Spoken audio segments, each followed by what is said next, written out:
தப்பு பண்ணால் தண்டனை அனுபவிக்கணும். எவனோ 2 நாய் சொல்லியிருக்கேன், அந்த நாய் சொல்கிறது கேட்டு இவனை பிடிச்சிட்டு போகிறாங்க. ஏன்னா நான் எளிவனாக இருக்கேன், ஏமாலியாக இருக்கேன், எழுச்சவாயனாக இருக்கேன். மனுஷன் வலிக்கானா ரொம்ப எழுச்சவாயனாக இருக்கேன். இவன் மேலே கேஸே கிடையாது. அவன் ஏதாவது அடிக்கிற மாதிரி பார்த்தாங்களா? அதெல்லாம் ஒன்றும் கிடையாது. யாரோ ஒருத்தன் கல்பிரேட்ஸ் முன்னாடி பிடிச்சவங்க நம்பர் கொடுத்துருக்காங்க. அவங்க ஃபோனில் இருந்து இவன் லிங்க் இருந்திருக்கு, இவனை ஃபோன் நம்பர் இருக்குது, இவன் பேர் இருக்குது. அதான் சொன்னேன், இப்போ என் ஃபோனில் கூட பல நடிகைகள் ஃபோன் நம்பர் இருக்குது. நான் படத்துக்காக புக் பண்ணுறதுக்கு பேசியிருப்பேன். அதை பார்த்துக்கலாம், கோர்ட்டில் பார்த்துக்கலாம். நீதியரசர் இருக்காங்க, வழக்கறிஞர்கள் இருக்காங்க, பார்த்துக்கலாம். அது சொல்லணும் இல்லையா? அப்படி சிகரெட்டு குடிச்சிருப்பான் இருக்கே சம்மதி, அதெல்லாம் யாரையும் குறை சொல்லலை. தப்பு பண்ணால் தண்டனை அனுபவிக்கணும், புரியுதுங்களா?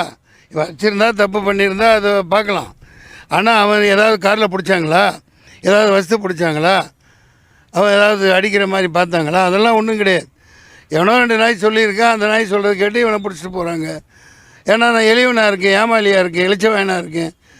ஆமாம், ஊருக்கு இளைச்ச ஆலமத்த பிள்ளையாருங்கிற மாதிரி மனுஷன் வலிக்கானா ரொம்ப எழுச்சவாயனாக இருக்கேன். ஆனால் நாரி கிடக்க தமிழ்நாடு முழுக்க எங்கே பார்த்தாலும் போதை வசதி இருக்க. போகிற வரவனையெல்லாம் போலீஸ் வந்து பிடிக்குதா இல்லையா?